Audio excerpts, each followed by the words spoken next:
सोचो जरा, एक दुनिया जिसमें तुम्हारा हर कदम एक ब्लूप्रिंट के हिसाब से चल रहा है। मतलब पहले से ही सारी चीजें तय कर दी गई है, बस आपने उस पर अपने कदम बढ़ाने हैं। कौन सा स्कूल, कौन सा करियर, कहाँ शादी और कब रिटायरमेंट।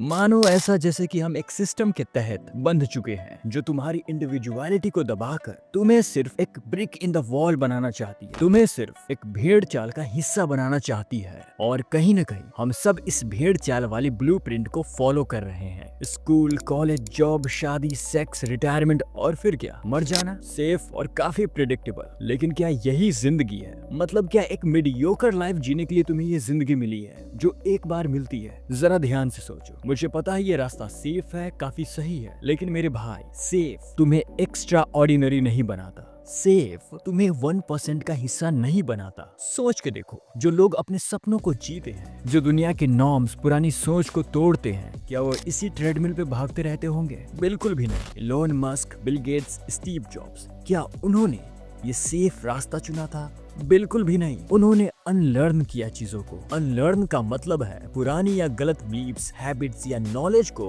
कॉन्शियसली छोड़ना, जो आपकी ग्रोथ और समझदारी को लिमिट करती है। ये एक प्रोसेस है जिसमें आप पुराने पैटर्न्स को तोड़कर आप नए पर्सपेक्टिव्स को अपनाते हो। दुनिया के पुराने आउटडेटेड रूल्स को तोड़कर उन्होंने अपने लिए रास्ता तैयार किया, और ये सारी चीजें उन्हें 1% का हिस्सा बनाती है। तो क्यों ना आज की इस जर्नी में हम वही सीखने वाले हैं कि कैसे अपनी पुरानी सोच को छोड़े, आउटडेटेड बिलीव्स को तोड़े और एक नई रियलिटी बनाए। और ये सिर्फ सक्सेस की बात नहीं है, ये बात है पुराने जंजीरों को तोड़ने की और एक एक्स्ट्रा ऑर्डिनरी लेगेसी बनाने की। तो बढ़ते हैं इस वीडियो के अंदर।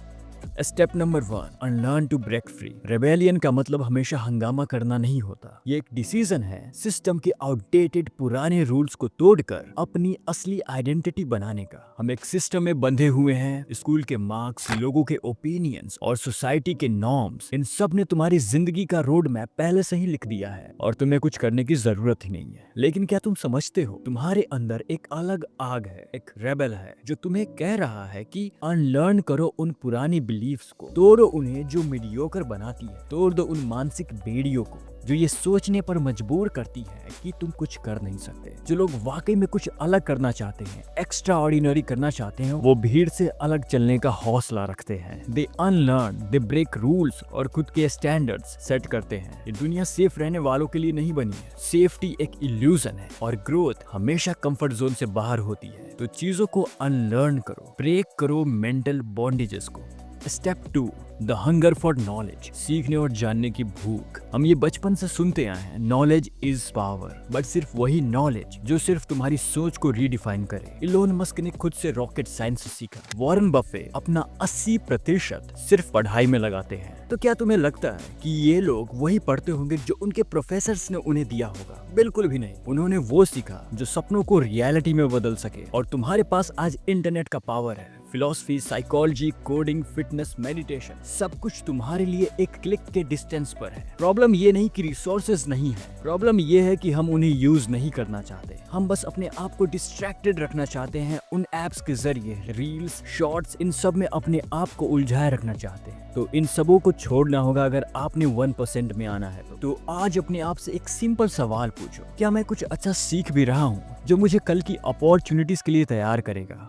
तो आगे बढ़ते हैं स्टेप 3 पर, डिस्कवर योर एज। एज मतलब कोई यूनिक क्वालिटी। क्या तुम्हें पता है तुम्हारा सबसे बड़ा वेपन क्या है? वो है तुम्हारी एज, वो चीज जो तुम्हें बाकियों से अलग बनाती है। और ये चीज हर इंसान के अंदर होती है, एक यूनिक एबिलिटी। लेकिन ज्यादातर लोग या तो उसे ढूंढते नहीं या तो उसके पूरे पोटेंशियल को समझते ही नहीं। तुम्हारी एज वही है जो तुम्हें एक आम इंसान से तुम्हें एक एक्स्ट्रा ऑर्डिनरी इंसान बनाती है। शायद तुम एक ब्रिलियंट थिंकर हो या एक आर्टिस्ट जिसमें दुनिया को अपनी क्रिएटिविटी से बदलने का जुनून है। पर सबसे पहली बात, तुम्हें इस एज को पहचानना होगा। और मेरे भाई, एक्सीलेंस कभी भी एक एक्सीडेंट नहीं होती। ये एक डेलिब्रेट प्रोसेस है, कॉन्शियस एफर्ट जिसमें तुम अपनी स्किल्स को शार्पन करते हो, अपने स्ट्रेंथ को रिफाइन करते हो और अपने वीकनेस को ओवरकम करते हो। तो अपने आप से एक सवाल करो, वो एक चीज क्या है जो मैं नेचुरली सबसे अच्छा करता हूँ, और उसका जवाब ढूंढ के लाओ। और जब तुम्हें तुम्हारी एज मिल जाती है, तुम कंपटीशन नहीं करते बल्कि डोमिनेट करते हो।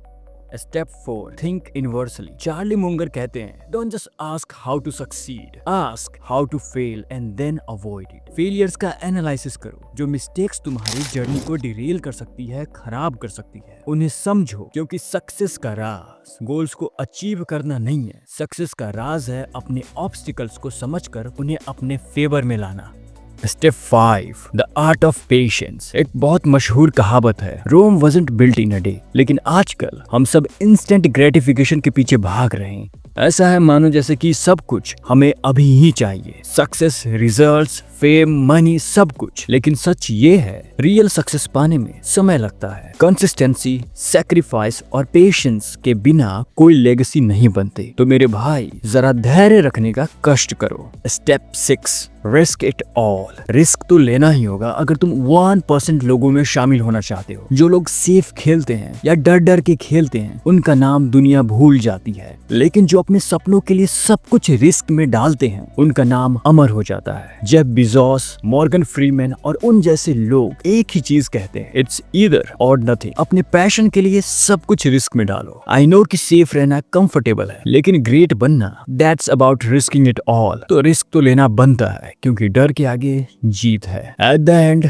मैं बस यही कहना चाहूंगा, ये तुम्हारी जिंदगी है, एक ब्लैक कैनवस। तुम्हारा हर एक डिसीजन एक स्ट्रोक है। अब सवाल ये है, क्या तुम एक मास्टरपीस बनाने के लिए तैयार हो, कुछ इनक्रेडिबल करने के लिए तैयार हो, या फिर सेफ खेलना चाहते हो? सेफ और मीडियोकर रहना इजी है, लेकिन एक्स्ट्रा ऑर्डिनरी बनने के लिए करेज चाहिए। तो ईमानदारी से चूज करो, will you settle for mediocrity और will you unlearn and become the 1%? Choice is yours. उम्मीद करता हूँ कि ये वीडियो तुम्हें अच्छी लगी होगी। Take care, bye, love you.